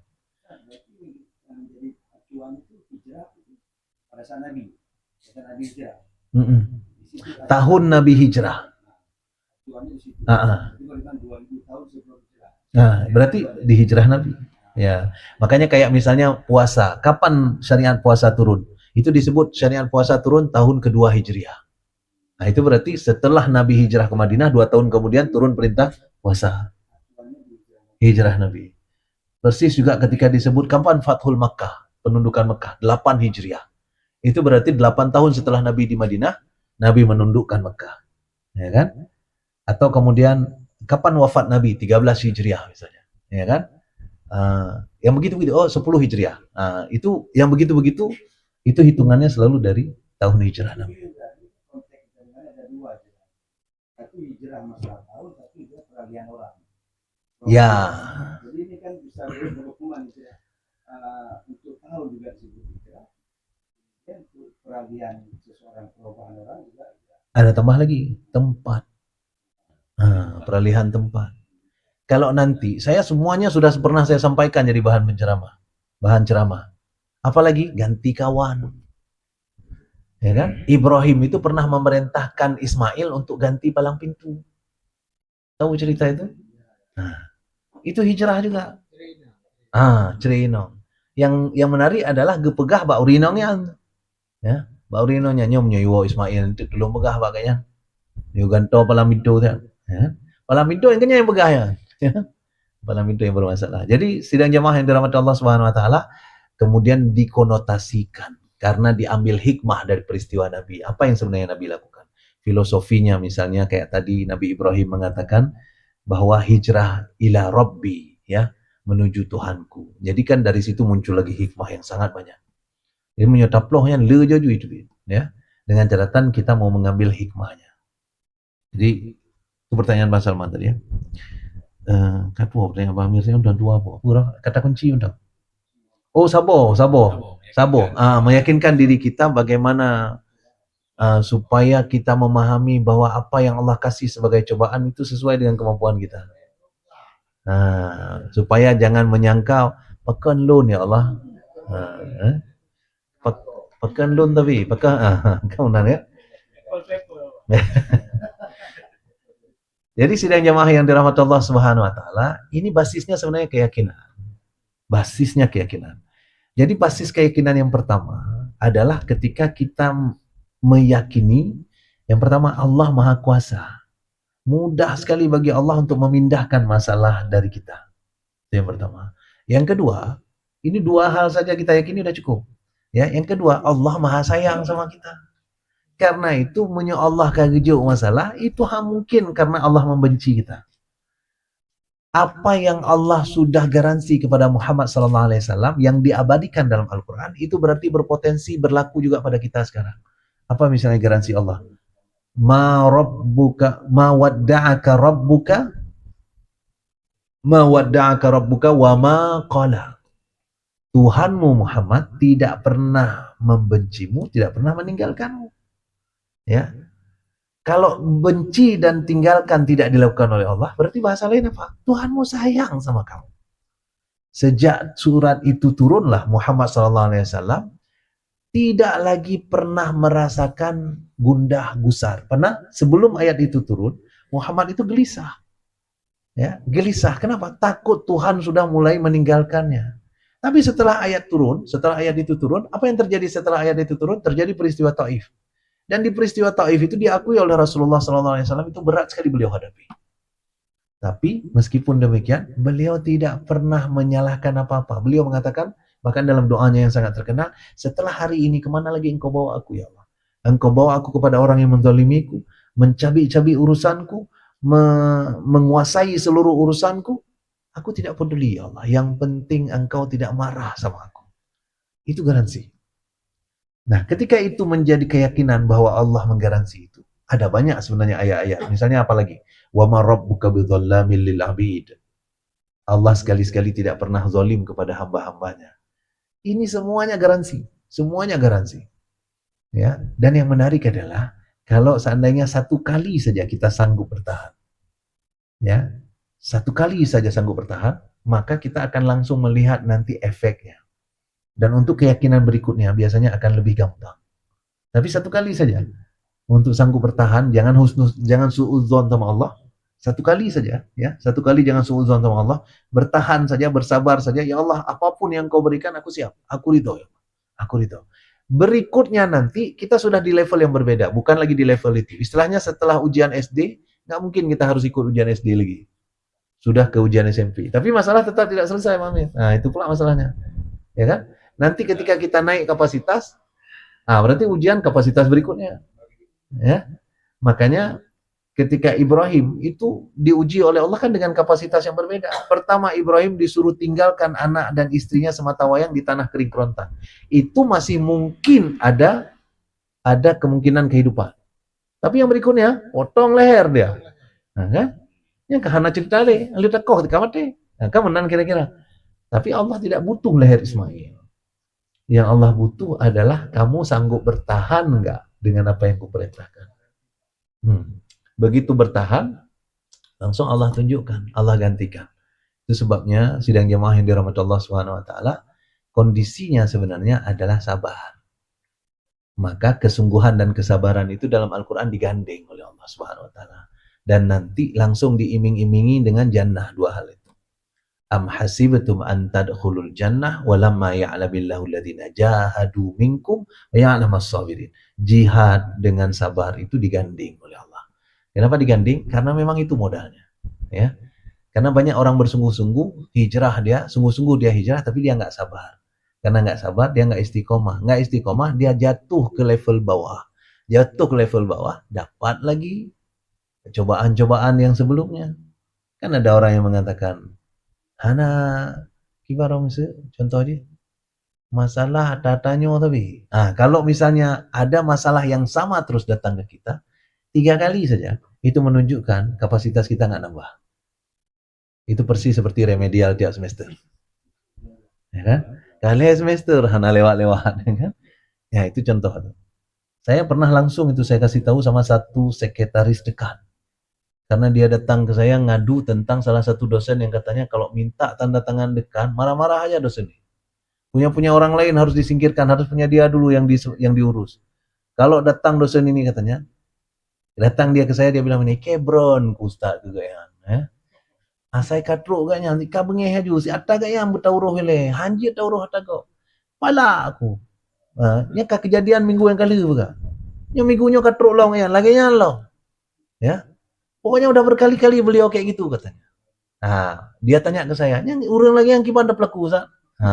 Dia tanya ke saya. Dia terkejut karena saya tidak kasih trik tentang pelaku orangnya. Saya kasih trik tentang mempelaku dia sendiri. Saya bilang sama dia, kalau ada masalah yang sama datang ke kamu dengan volume yang sama sudah berkali-kali, itu artinya kamu belum naik kelas.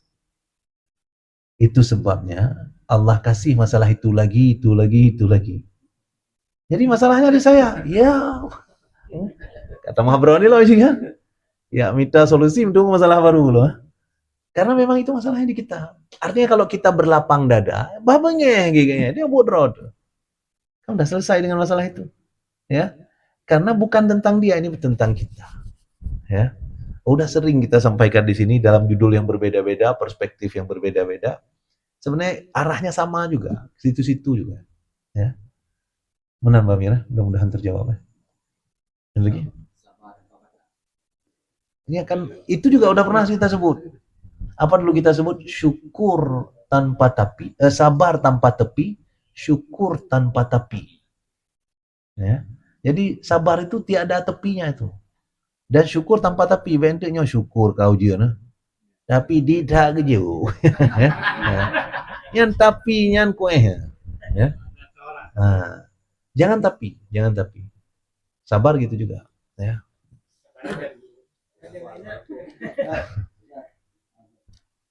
Ya, kasih kan? Seseorang juga bilang dia belum dapat hidayah. Bahkan dia belum dapat hidayah.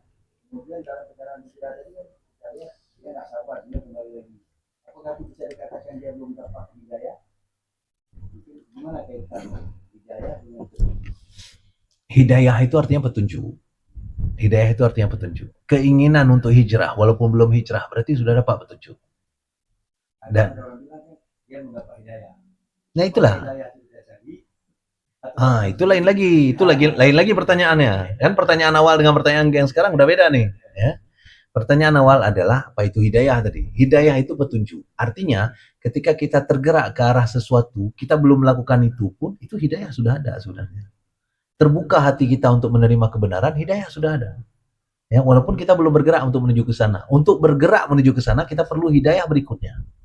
Karena itu hidayah itu juga tak pernah berhenti Allah kasih kepada kita. Maka itulah doa untuk meminta hidayah itu berketerusan kita minta. Ihdinas siratal mustaqim. Nggak pernah kita minta yang lain. Selalu kita minta hidayah. Dan berulang-ulang itu kita ulang. Ihdinas siratal mustaqim. Ihdinas siratal mustaqim. Bahasa lain adalah, ya Allah kasih hidayah, ya Allah kasih hidayah, ya Allah kasih hidayah. Sudah alim pun kasih hidayah. Nabi masih minta hidayah. Ya kan? Karena hidayah itu makanan utama jiwa kita. Ya, itu oksigen untuk bernafas jiwa kita. Itulah hidayah. Maka kita minta terus-terusan dari Allah. Tapi kemudian yang kedua tadi, apakah hidayah harus kita cari? Nah, itu pertanyaan berikutnya. Pertanyaan berikutnya adalah bagaimana dengan hidayah? Kata Buya Hamka, hidayah itu kayak pesawat terbang. Dia ada di langit. Cuman ceritanya adalah kita perlu menyiapkan landasan supaya dia mendarat. Jadi kalau landasannya besar, Boeing 747 mendarat. Tapi kalau landasannya kecil, 737. Lebih kecil lagi kayak di Rembele maksudnya. Ya kan? Rembele bukan Susi Air, sudah ada wing ATR. Ya kan? Yang Susi Air itu Simelu. Simelu Susi Air. Atau lebih kecil lagi helikopter.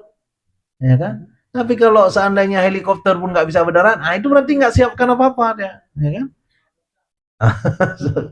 Itu intinya, itu kata Buya Hamka, filosofi yang dibawa oleh Buya Hamka bagus tuh, keren menurut saya ya. Bahwa kita perlu siapkan karena hidayah itu Allah kasih di mana-mana. Cuman ada orang yang kemudian menutup bandaranya, ada yang membuka. Ya. Kan kayak gitu.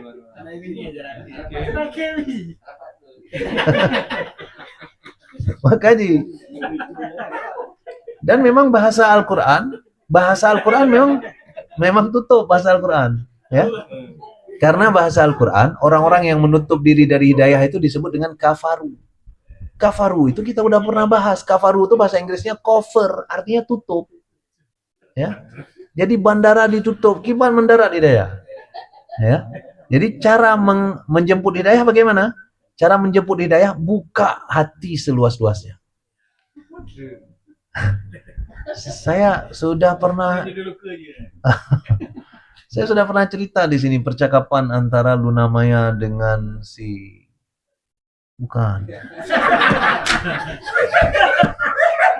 berat lah Nora. Kan Luna Maya siapa tuh yang bukan perempuan bukan atlet, artis Wardah tuh siapa namanya yang pakai jilbab tuh Ineke Dewi Sandra memang Bang Amir mandua tanya berat saya penonton pun siletnya mah jadi itu lewat ke wall saya sekali di Instagram. Itu menarik buat saya. Karena mereka percakapan di Instagram, tapi diupload oleh Dewi Sandra. Ya, diupload oleh Dewi Sandra. Ditulis judulnya. Kata-kata Dewi Sandra ini membuat Luna Maya meneteskan air mata. Itu yang membuat saya klik. Saya mau tahu apa yang membuat Luna Maya meneteskan air mata. Saya klik lah, saya dengarlah percakapan mereka. Jadi percakapannya begini. Si Luna tanya, hah? Belum, ha? Jadi si Luna nanya sama Dewi Sandra di situ, Wi, apa sih yang membuat lu bisa hijrah kayak gini? Lu udah pakai jilbab, pakai hijab bukan jilbab dia bilang. Lu udah pakai hijab, istiqomah juga. Gue pengen juga sih sebenarnya, gitu ya. Kata si Dewi kemudian, lu ikut kajian dong Luna, ya kan? Lu ikut kajian dong. Kata si Luna, gue juga ikut kajian. Tapi kayaknya nggak ngaruh tuh. Nah, itu kaji kan. Ikut le Dewi Sandra katanya. Nyan menarik kata-katanya. Kata dia, Luna, lu kalau ikut kajian, lu harus datang dengan bodoh banget. Itu bahasa dia. Ya, lu harus datang ke kajian dengan rasa bodoh banget. Itu makna bodoh adalah aku tidak punya apa-apa di sini. Sekarang aku siap membuka hati untuk diisi oleh agama. Itu maknanya. Kalau nggak akan ada bekas Luna. Itu kata sini. Demo si Luna karena itu. Lunanya nangis waktu itu ngambil tisu ngelap air matanya. Ya, ingat saya tuh. Nyan hana puda bahaya kan? Karena seperti yang kita bilang tadi, begitu kita punya hidayah untuk berkeinginan untuk hijrah saja, setan langsung catat. Unyo kakak no. Langsung dia kerahkan pasukan. Jadi bukan lagi cerita tentang bahwa panena aja, pegah-pegah untuk bukan. Dia sudah punya niat dan itu sudah satu tahap kebaikan. Cuman mungkin dia perlu orang yang mendampingi sehingga barangkali nanti akan terus mendapatkan hidayah berikutnya. Mu'alaf kan rata-rata dia harus ada pendampingan mu'alaf. Kalau ada lihat yang kebetulan yang saya masukkan itu yang orang Brazil tuh kemarin di Masjid Baitur Rahman tuh, ya kan? Itu saya kasih HP saya ke dia, dia kan mau nikah tuh dengan anak Aceh. Ya, saya kasih nomor HP saya atau nomor Instagram saya ke Sinong itu. Saya bilang suruh dia hubungi saya kalau seandainya ada pertanyaan dan sebagainya. Maksud kita adalah kita buka peluang untuk pendampingan. Penting itu. Karena banyak mu'alaf yang kemudian nggak sanggup dia bertahan. Karena begitu dia memutuskan mu'alaf, berarti dia sudah memutuskan hijrah. Nah pada saat itulah setan akan membuat strategi untuk mengembalikan. Karena itu jangan heran kalau bahkan setelah hijrah itu makin kuat godaan tadi kan. Jadi masalahnya di situ. Termasuk Luna. Ketika Luna sudah tanya itu sama si Dewi Sandra, itu menunjukkan si Luna punya niat sebenarnya. Ya, punya niat untuk berubah. Kayak Dewi Sandra, dia suka mungkin lihat Dewi Sandranya apa namanya, istiqomah dan sebagainya kan. Dan sampai sekarang Dewi Sandra nampak cukup istiqomah, alhamdulillah ya. Maka jadi brand ambassador untuk produk-produk hijab ya kan, dan sebagainya. Jadi itu intinya. Jadi istilahnya kalau ikut kajian, buka hati lebar-lebar. Setelah itu nanti minta sama Allah, ya Allah aku sudah ikut kajian ini, kajian ini, kajian ini. Tolong ya Allah kasih tahu aku yang mana yang harus kuikuti. Karena hana mandum sih yang gebegah tengkuyan, ya kadang-kadang hana mandum yang gebegah tengku sih betul tengku itu tidak masuk, ya tengku tidak masuk. Artinya ada kemungkinan kesalahannya. Jadi kita mohon sama Allah juga untuk memberi kita petunjuk kemudian, ya. Nyokan tanafikan puin tabegah pun kan. Usir pajikan oh, ya kan. Kan kedua aja pada beberapa kakak ya. Yang kahe itu sih ya. Tapi ini untuk hati-hatian ya. Demikian.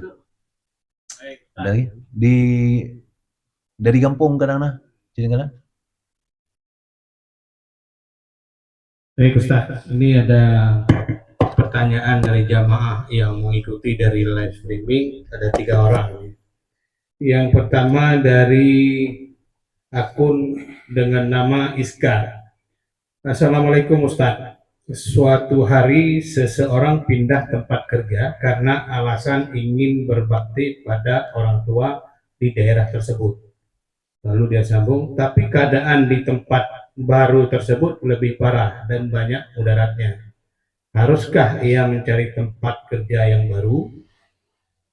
Khawatir ia tetap di situ malah terjerumus dalam mudarat dan keburukan setempat. Itu yang pertama. Yang kedua dari PD Channel. Ini abang dah kita Pak Abu biasa hadir di sini. Mungkin ada tugas mulia di tempat lain. Ustadz, wujud tak sama antara hijrah dengan migrasi, transmigrasi dan khuruj.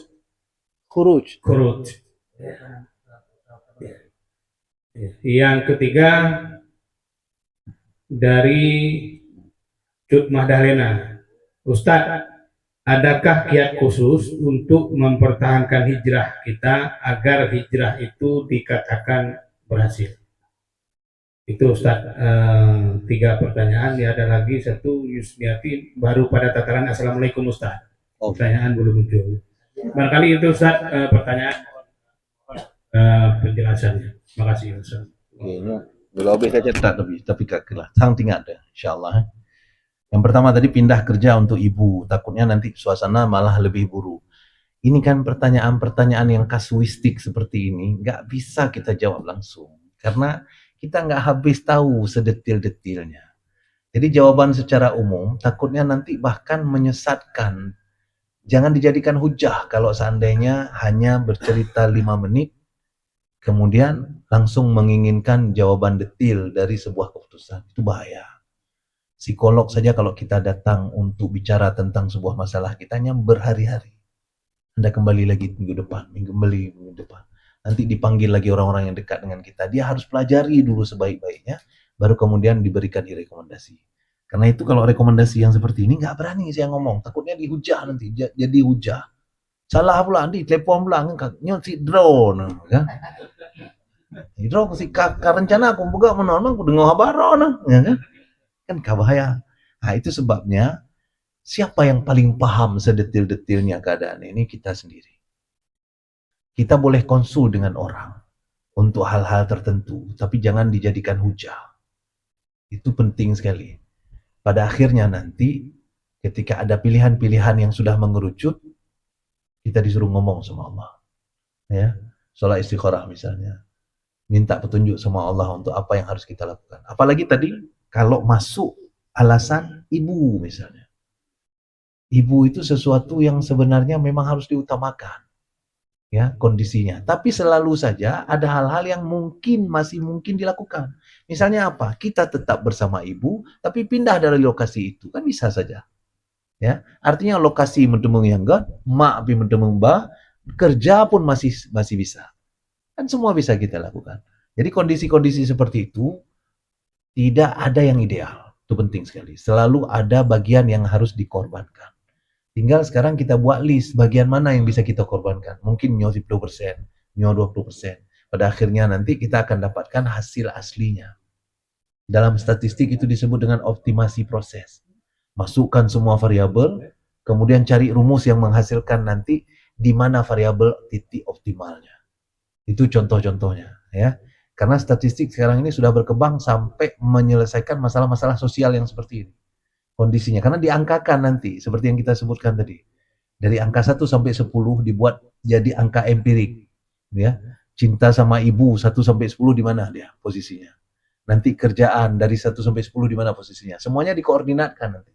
Pada akhirnya nanti akan muncul rumus yang menghasilkan kondisi optimal. Nah, jadi secara detail, berani kita jawab. Oke? Itu yang satu. Dan kayaknya ini saya yang tanya tadi saya tahu orangnya. Nah, ya. Jadi udah sering juga konsul sama saya. Yang kayak Kim di rumahnya. Nah, nanti Kanya pakai tanyong karena kapadugo kay pagka di kupilo hanam teman-teman. Jadi hai pikir mungkin tanyong mbak TikTok kali ya. Sebenarnya sudah lama dia sudah ngajak ngopi, sudah beberapa kali. Karena ipreh lu Jumat tapi ngajar, ya. Jadi nggak sempat saya setelah Jumat itu ngopi, memang jam 2 ngajar. Itu sebabnya. Dan dia nunggu biasanya. Nah, ini yang nanya tadi. Sepertinya iya dia, ya. Yang kedua, tadi apakah hijrah sama dengan imigrasi, transmigrasi, khuruj? Ya.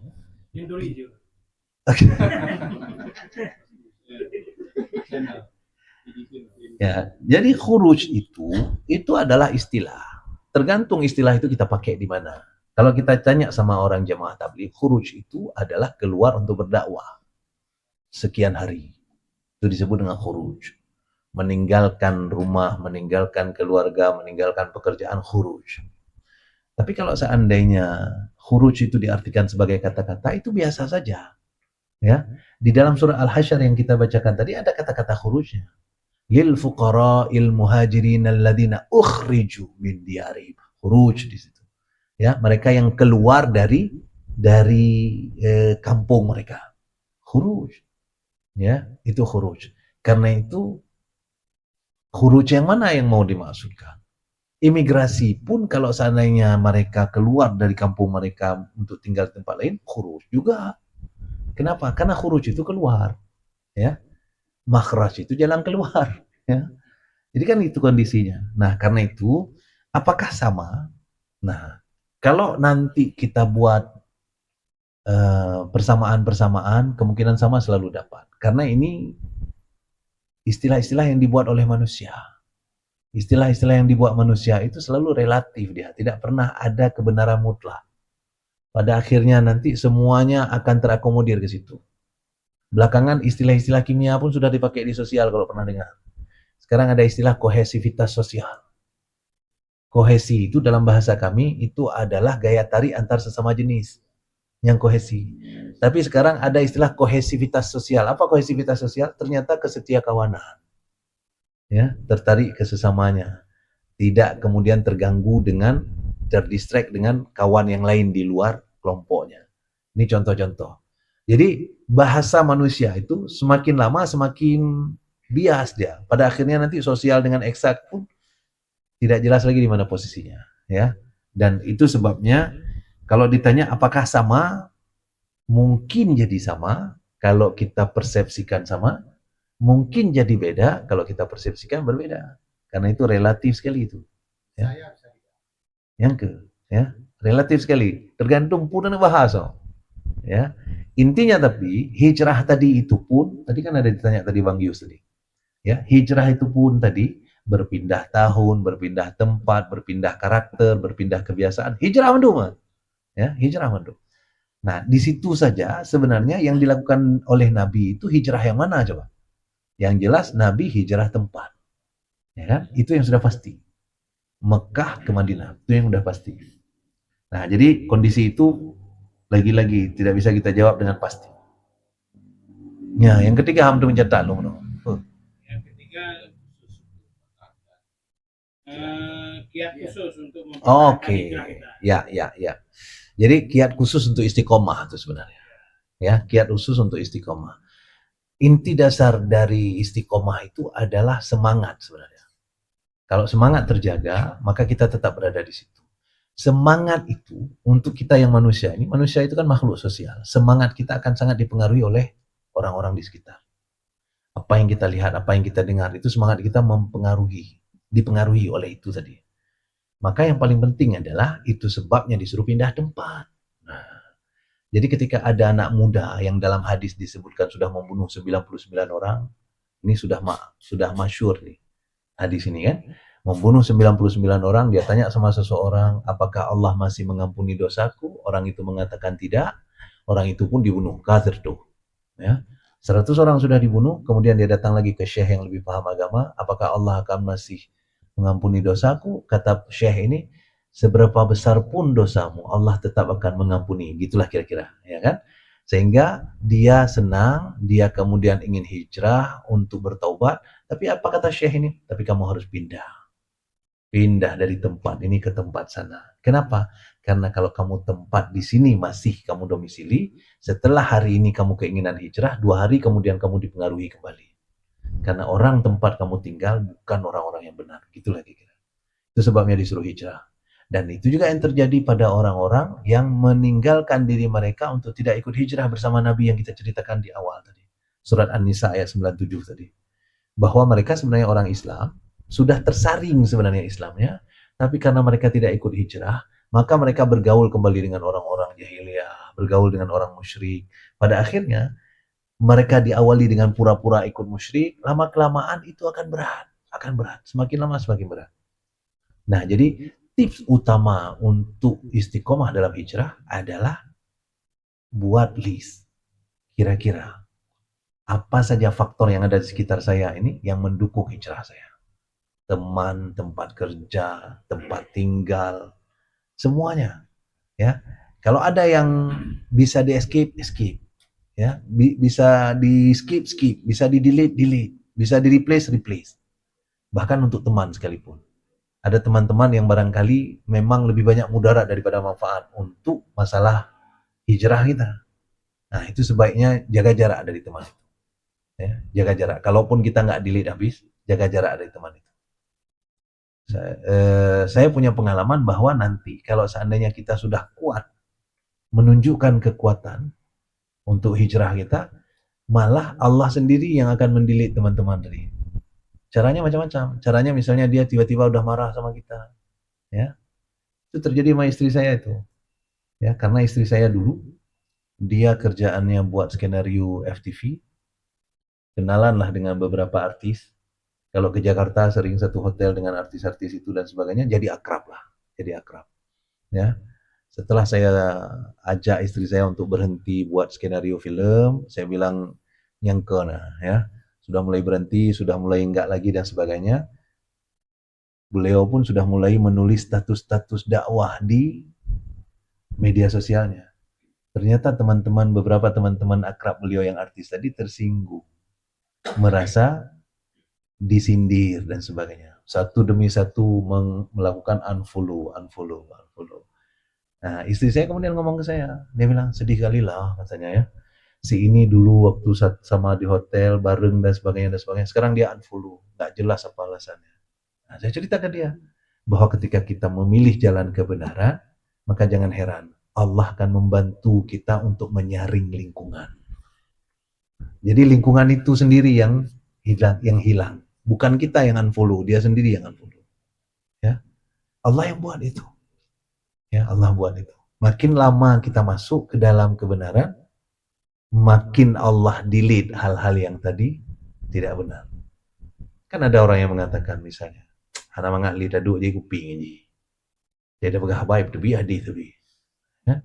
Jadi, hidro kamu je kuping dia kan? Kamu kan? Sehingga dia nggak mau lagi ngopi sama kawan yang berhadis tadi, ya kan? Nah, kenapa? Karena yang satu berhadis, yang satu berhadas. Nah, yang berhadas tidak bisa gabung dengan yang berhadis. Ya? Nah, itu ceritanya. Ini contoh-contoh. Karena itu kita create sendiri itu. Begitu kita create, kita inisiasi untuk meng-create bagian itu, Allah akan bantu. Allah akan bantu. Mudah-mudahan terjawab nih. Oke, silakan. Baik, terima kasih Ustaz. Kayaknya sudah menjawab. Oh, yang tadi sudah dijawab kembali nih. Ustaz bongkar kartu katanya. Oh, kamu tuh kan? Nah, makanya. Barangkali mungkin sudah bisa di ujung. Mohon tunggu Ustaz tutup dengan doa. Jazakallah khair Ustaz. Baik. A'udzu billahi minasyaitonir rajim. Bismillahirrahmanirrahim. Alhamdulillahi rabbil alamin hamdan yuwafi ni'amahu wa yukafi'u mazidah. Ya Rabbana lakal hamdu kama yanbaghi li jalali wajhikal karim wa 'azimi sultanik. Allahumma salli wa sallim ala sayyidina Muhammadin wa ala alihi wa sahbihi ajma'in. اللهم احسن عاقباتنا في الأمور كلها وأجرنا من خزي الدنيا وعذاب الآخرة. اللهم ارزقنا رزقا حلالا وعمرا طويلا وخيرا كريبا وشرا بعيدا وولدا صالحا وعملا مقبولا وتجارة لن تبورا يا أرحم الراحمين. اللهم اغفر لنا ذنوبنا ولوالدينا وارحمهم كما ربونا صغارا ولجدنا ولجداتنا ولأستاذنا ولمشايخنا ولجميع المسلمين والمسلمات والمؤمنين والمؤمنات الأحياء منهم والأموات برحمتك يا أرحم الراحمين. ربنا ظلمنا أنفسنا وإن لم تغفر لنا وترحمنا لنكونن من الخاسرين. ربنا آتنا في الدنيا حسنة وفي الآخرة حسنة وقنا عذاب النار. اللهم اختم لنا يا الله بحسن الخاتمة ولا تختم علينا يا مولانا بسوء الخاتمة. واجعل آخر كلامنا عند انتهاء آجالنا قول لا إله إلا الله. صلى الله على سيدنا محمد وعلى آله وصحبه أجمعين. الحمد لله رب العالمين. Demikian Bapak Ibu semuanya, mohon maaf jika ada kekurangan kesilapan dalam penyampaian. Subhanakallahumma wa bihamdika asyhadu an la ilaha illa anta astaghfiruka wa atubu ilaik. Assalamualaikum warahmatullahi wabarakatuh.